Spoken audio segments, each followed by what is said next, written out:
Welcome everyone to another episode of Let's Talk Special Economic Zones. Special Economic Zones, of course, being one of my favorite topics.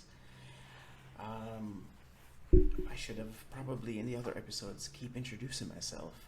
Hi, I'm Ainsley Brown. I'm the Senior Director at the Special Economic Zone Authority of Jamaica, JSEZA.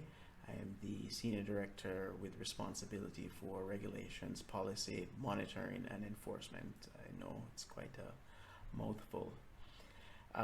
Today's episode, we want to cover what's the difference between a free zone and a special economic zone. And in many ways, there is no difference. It's just, in many ways, a name. A free zone, special economic zone, foreign trade zone, enterprise zone, industrial park, whatever you want to call it, is in a sense the same thing.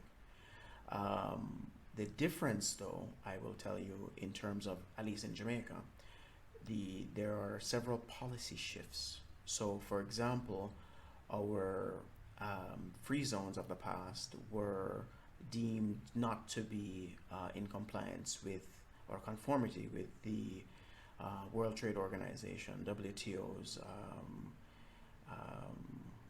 now I'm going blank, the agreement on countervailing duties. I can't remember it right now. It'll come back to me. And in essence, that we were offering export subsidies. And we were given along with many other developing states, a reprieve up to 2015 to get our house in order, in a sense. So we had to do that. We had to change. Now, the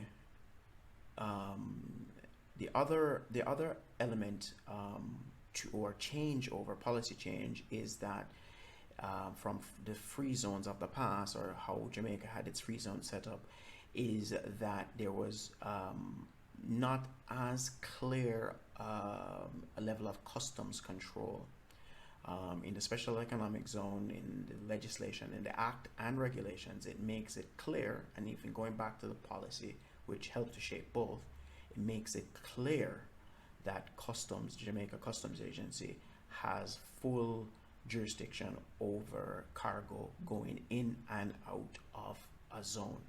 It may not charge duties, because that's one of the benefits, the fiscal benefits that a company gets being part of the regime, but that applies as long as the goods remain in the zone or are then sent back out of the country.